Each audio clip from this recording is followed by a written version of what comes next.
ان الذین جاؤک بالافک عصبۃ منکم لا تحسبوه شرا لکم بل هو خیر لکم لکل امرئ منهم ما اکتسب من الاثم والذی تولی کبرہ منهم له عذاب عظیم۔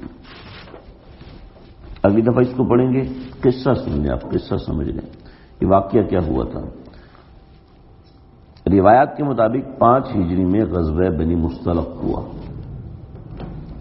غزوہ بنی مصطلق میں اما عائشہ صدیقہ رضی اللہ تعالیٰ عنہ ہمارے آقا صلی اللہ علیہ وسلم کے ساتھ گئیں۔ شادی کو 3 یا 4 برس ہوئے تھے حضرت عائشہ کی شادی میں۔ جسم بالکل ہلکا پھلکا، بالکل دبلی پتلی لڑکی کی طرح تھی۔ تو وہ صحابہ اکرام تگڑے تگڑے، تو وہ پالکی کہیں اتاری پالکی میں بٹھاتے تھے کیونکہ پردہ ہو چکا تھا، تو ایسا ہوتا تھا کہ پالکی ہوتی تھی۔ پالکی سمجھ لیں ڈولی آپ لوگ سمجھتے نہیں ہیں، سمجھ لیں کہ ایک گاڑی ہے، اس کو 4 ڈنڈے لگائے ہوئے ہیں اور اس کو اٹھا کے اونٹ پہ رکھ دیتے تھے۔ اونٹ پہ رکھ دیتے ہوئے ایک ٹوکری کو ڈنڈے بانس لگائے ہوئے 2، اس کو اٹھا کے اونٹ پہ رکھ دیتے تھے۔ تو وہ ویسی اتنی بھاری ہوتی تھی۔ اما عائشہ صدیقہ اندر بیٹھی، اوپر کپڑا ہوتا تھا۔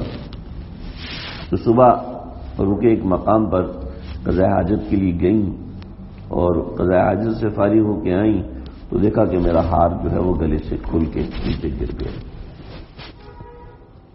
تو دوڑ کے باہر نکلی، کسی کو پتہ نہیں چلا، اندھیرا تھا، اور انہوں نے سمجھا کہ اما عائشہ صدیقہ واپس تشریف لے آئی ہیں۔ چنانچہ انہوں نے پالکی کو اٹھایا اور رکھ دیا۔ وہاں گئی، دیکھا تو وہاں پر ہار پڑا ہوا تھا۔ ہار اٹھایا اور واپس آ گئی۔ واپس آ کے دیکھا تو سارا لشکر جا چکا تھا۔ اب یہ بڑی پریشان ہوئی۔ پھر انہوں نے سوچا کہ قافلے جو چلتے ہیں تو قافلے کے آگے بھی ایک بندہ رہتا ہے اور پیچھے بھی ایک بندہ رہتا ہے۔ آگے جو ہوتے ہیں ان کو متقدمین کہتے ہیں، پیچھے جو ہوتا ہے اس کا بھی کوئی اصطلاحی نام ہوتا ہے۔ وہ پیچھے آتا ہے اور آتا جاتا ہے، جو قافلے کا کچھ سامان گر جائے، کچھ اس طرح کی چیز پیچھے رہ جائے تو وہ دیکھتا ہوا آتا ہے اور اٹھا کے لے آتا ہے۔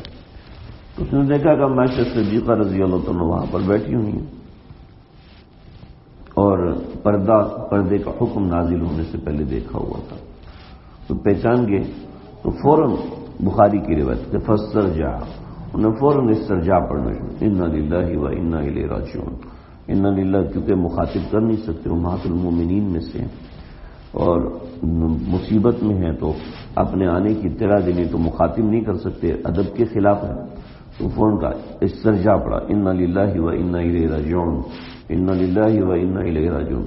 تو عائشہ صدیقہ رضی اللہ عنہا لیٹی ہوئی تھی، جلدی سے اپنے چہرے کو ڈھانپا اور انہوں نے اونٹ کو نیچے بٹھایا اور اونٹ کو نیچے بٹھا کے خود درخت کے پاس چلے گیا۔ عائشہ صدیقہ اونٹ کے پاس اونٹ کے اوپر سوار ہوئی، تو واپس آئے، اونٹ کو اٹھایا اور چل دیے۔ ایک منزل ہوتی تھی 4-5 کلومیٹر کے فاصلے پر، تو 4-5 کلومیٹر کے فاصلے پر پہنچے تو ادھر سے رئیس المنافقین عبداللہ بن ام مکتوم نے دیکھ لیا کہ صحابی ہیں صفوان بن معطل اما عائشہ صدیقہ کو لے کر آ رہے ہیں۔ صفوان بن معطل دیکھو یہ کیا ہو گیا، اور جناب ایک سٹوری بنائی، ایک کہانی بنائی اور گھڑ کے اما عائشہ صدیقہ کے اوپر پھونک دی۔ اب یہ فساد اتنا پھیلا کہ حسان بن ثابت جیسے صحابی اس کا شکار ہو گئے۔ مصطح بن اسال بدری صحابی ہے، بہت جلیل القدر صاحب، وہ بھی اس کا شکار ہو گئے۔ اور حمنہ بنت جحش، یہ بہت بڑی صحابی ہیں، یہ بھی اس کا شکار ہو گئے۔ اور عائشہ صدیقہ رضی اللہ عنہا کو پتہ ہی نہیں کہ وہ کیا رہا ہے، لیکن کہہ رہی ہے مجھے تھوڑی سی پریشانی تھی۔ یہ حضرت عائشہ کی روایت ہے، تھوڑی سی پریشانی تھی کہ میں پہلے بیمار ہوتی تو مجھ سے پوچھتے تھے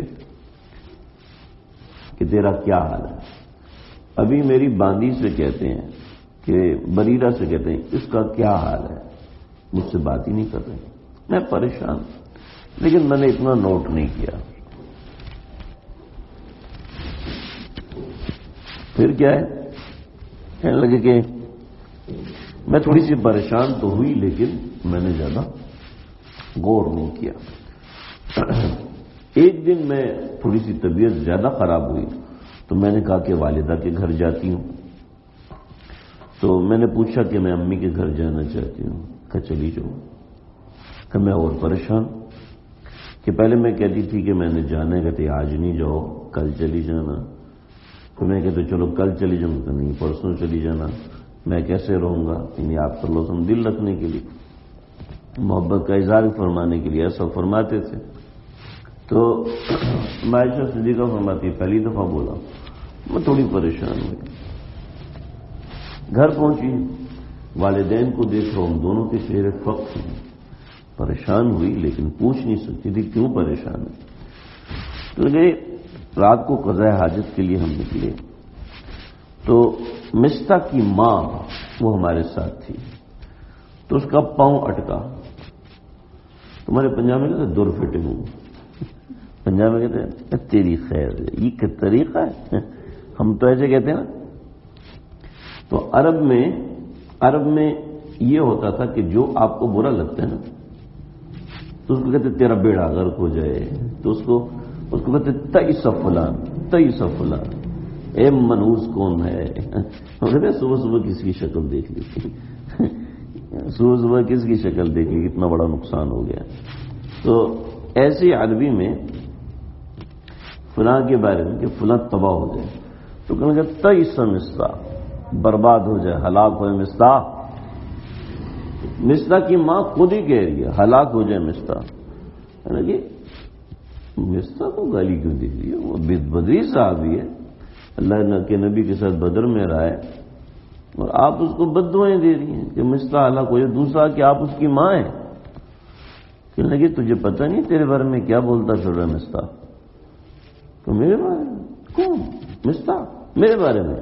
ہاں تیرے بارے میں کیا بول رہا ہے؟ یہ بول رہا ہے کہ صفوان اور یہ لگے 27 دن گزر چکے اور مجھے پتہ ہی نہیں، اور اوپر سے وہی بھی نازل نہیں ہو رہی۔ لگے میں گھر پہنچی، میں قضاء حاجت تو بھول گئی، گھر پہنچی تو میں نے ماں کو جھنجھوڑا، یہ کیا ہے جو میرے بارے میں بولا جا رہا ہے؟ تو ماں روئی، چیخی۔ سیدنا ابوبکر صدیق کمرے کے اوپر بیٹھے ہوئے تھے، اوپر سے نیچے تشریف لائے، کہنے لگے کیا ہوا؟ کہ اس کو پتہ چل گیا اس کے بارے میں لوگ کیا کہہ رہے ہیں۔ تو قربان جائیں سیدنا صدیق اکبر کے صبر پر 27 دن تک قصہ چلا، صرف ایک جملہ بولا، یہ کام تو ہم نے زمانے جاہلیت میں نہیں کیا، آج ہمارے اوپر الزام لگایا جا رہا ہے جبکہ ہم مسلمان ہیں۔ جب یہ برا سمجھا نہیں جاتا تھا اس وقت ہم نے نہیں کیا تو آج ہم کیوں کریں گے؟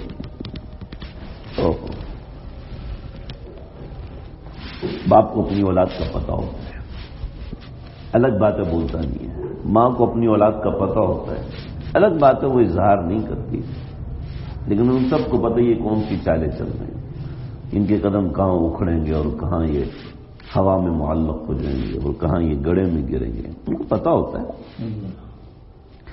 تو یہ تو ماں باپ ہی جانتے ہیں نا، جب آپ ماں باپ بنے ہیں تو آپ کو پتہ ہے آپ کو اپنی اولاد کا کتنا احساس ہے، تو ہمارے ماں باپ کو کتنا احساس ہوگا ہمارا۔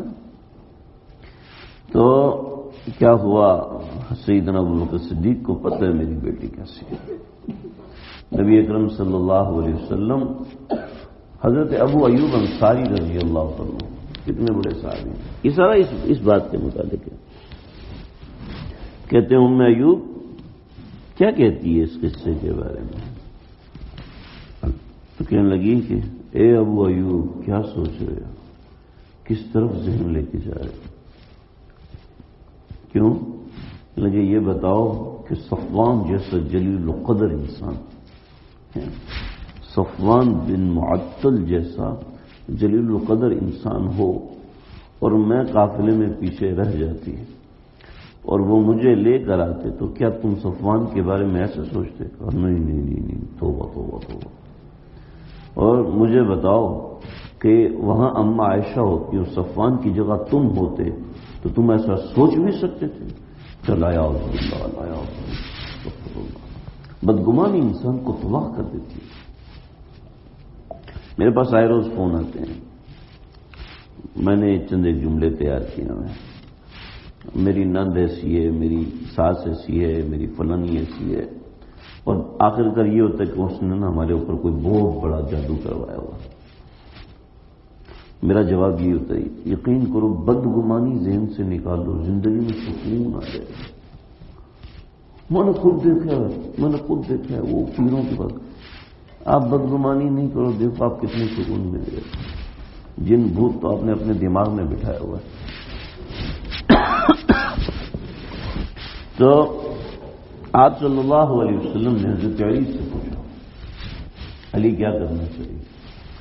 علی فرمانے لگے کہ میں تو جانتا نہیں ہوں عائشہ کو۔ حضرت علی تو عادل آدمی تھے، آپ بریرہ سے پوچھیے اس کا مزاج کیسا ہے۔ حضرت بریرہ سے کو بلایا، جب حضرت بریرہ آپ صلی اللہ علیہ وسلم کے پاس آئی تو آپ رونا شروع ہو گیا، اتنا دل دکھا ہوا۔ جانتے تھے عائشہ صدیقہ رضی اللہ عنہ کو جانتے تھے، لیکن جب کسی سچے آدمی کو جھوٹا کہا جائے نا تو وہ بے موت مر جاتا ہے۔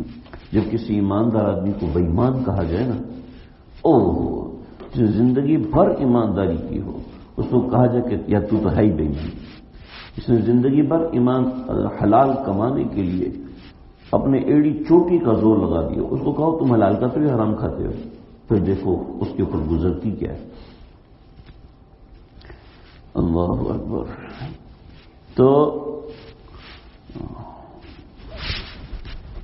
حضرت بریرہ رضی اللہ عنہ کو بلایا تو آپ رونا شروع ہوئے، ایک لونڈیا سے تصدیق کروایا، لونڈی سے تصدیق عائشہ کے بارے میں کون ہوں، من انا، میں کون؟ کہا کہ آپ اللہ کے رسول ہیں، کہ پھر مجھ سے سچ کہنا، جھوٹ نہیں بولنا۔ عائشہ کے بارے میں کیا کہتی ہو؟ کیا ہے رسول اللہ اس کے بارے میں کیا کہوں؟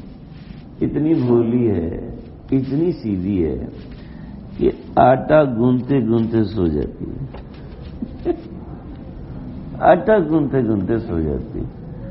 اور کتنی گہری نیند سوتی ہے؟ اتنی گہری نیند سوتی ہے کہ ہاتھ گیلے آٹے کے اندر گھسے ہوئے، بکری آٹا کھا رہی ہے، اس کو پتہ ہی نہیں چل رہا، ایسی نیند ہے۔ اللہ اکبر۔ حضرت عمر سے پوچھا، عمر تم کیا کہتے ہو؟ کہ یا رسول اللہ عائشہ سے نکاح آپ نے کیا تھا اللہ نے کرایا تھا؟ کہ اللہ نے کرایا تھا۔ کہ ہم اپنے لیے کوئی غلط عورت کا انتخاب نہیں کرتے، اللہ آپ کے لیے غلط عورت کا انتخاب کرے۔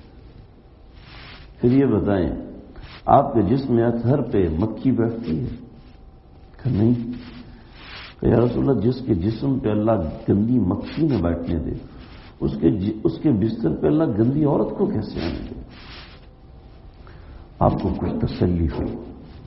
آپ علیہ الصلوۃ والسلام مسجد نبوی تشریف لائے، مسجد نبوی آ کر آپ نے سب کو جمع فرمایا، جمع ہوئے، فرمایا کہ کچھ لوگ میرے گھر والوں کے بارے میں کچھ غلط باتیں کر رہے ہیں۔ تو حضرت سعد بن معاذ کھڑے ہو گئے، کہ یا رسول اللہ اگر تو وہ اوس میں سے ہے تو اس کی گردن میں اڑاؤں گا، اگر وہ خزرج میں سے ہے تو یا رسول اللہ ان سے کہیں کہ اس کی گردن اڑائے۔ آپ علیہ الصلوۃ والسلام کی زندگی کو دیکھیں کہ ساری دنیا جانتی، سارا مدینہ جانتا ہے کہ یہ عبداللہ بن ابی رئیس المنافقین ہے، لیکن آپ نے اس کا نام نہیں لیا۔ جی یہاں تو اسٹیجوں پر نام لے لے کر ذلیل کرتے ہیں، نام لے لے کر ذلیل کیا جاتا ہے، یہ کوئی اسلام نہیں ہے۔ چاہے سیاست کے لیے ذلیل کیا جائے، چاہے عہدہ حاصل کرنے کے لیے ذلیل کیا جائے، یا اس کی حرکتیں ایسی ہیں پھر بھی ذلیل کرنا جائز نہیں، سمجھ رہے؟ تو آپ علیہ الصلوۃ والسلام نے رئیس المنافقین کو ذلیل کیا. خیر لمبا واقعہ ہے. دونوں اوس اور خزرج ایک مرتبہ مسجد النبوی میں لڑائی کرنے لگے تھے، تو آپ نے سب کو منع کیا. پھر آپ خود تشریف لے گئے سیدنا صدیق اکبر کے گھر میں، جہاں باب السلام ہے اس کے ساتھ ہی کا راستہ ہے، وہاں حضرت ابوبکر صدیق کا گھر تھا. تو حضرت ابوبکر صدیق رضی اللہ تعالیٰ عنہ نیچے تشریف لے آئے. حضرت عائشہ کے پاس آپ آئے. حضرت عائشہ صدیقہ ٹیک لگا کے بیٹھے، تکیے سے آدھی لیٹی ہوئی آدھی بیٹھی ہوئی. اور کتنے خوبصورت الفاظ بخاری میں لکھے ہوئے کہ میری آنکھوں نے نیند کا سرما 3 دن سے نہیں ڈالا تھا. بڑے خوبصورت الفاظ ہیں، مجھے موقع نہیں ملا دیکھنے کا، میں نے آپ کو سنا تھا کہ میری آنکھوں نے 3 دن سے نیند کا سرما نہیں ڈالا تھا، صرف رو رہی تھی، لیٹی ہوئی ہیں، نڈھال، نہ کھا رہی ہیں نہ پی رہی ہیں. تو آپ علیہ السلام تشریف لائے اور آپ پیاندی میں بیٹھ گئے، قوم کی طرف بیٹھ گئے. ہمیں لگے عائشہ اگر تجھ سے غلطی ہوئی ہے تو اللہ سے معافی مانگ لے، اللہ بڑے معاف کرنے والے. تو حضرت عائشہ صدیقہ کو کچھ چڑھ گیا غصہ. اللہ اکبر. لیکن مجھے اتنا غم ہوا کہ مجھے حضرت یعقوب کا نام بھول گیا. ٹھیک ہے، میں نے کہا کہ میں وہی کہتی ہوں جو یوسف کے ابا نے کہا تھا، فصبر جمیل، میرا صبر. پہلے کہنے لگی کہ ابا آپ بولو. ابوبکر صدیق نے میں چپ. پھر اماں سے کہوں میں رومان آپ بات کرو. میں چپ. میں کیا کہوں؟ تیرا اور تیرے گھر والے کا معاملہ ہے. آپ صلی اللہ علیہ وسلم کے گھر والے تھے، خود طے کرو ہم کیا بولیں. کہنے لگی مجھے شدت غم میں حضرت یعقوب کا نام بھول گیا، اور میں نے کہا میرا صبر ہے. جب یہ ہوا تو آپ علیہ السلام پر اسی وقت 30 دن کے بعد وحی نازل ہوئی. ابوبکر صدیق فرماتے ہیں کہ اماں عائشہ فرماتی کہ میرے ابا کا رنگ پیلا، اماں کا رنگ پیلا، اور میں تسلی میں تھی. یہ میں سمجھ رہی تھی کہ اللہ رب العزت کچھ بات بتا دیں گے اور بات ختم ہو. لیکن آپ صلی اللہ علیہ وسلم نے جو شروع کیا تو وہ یہ تھا، ان الذین جاؤوک بالافک.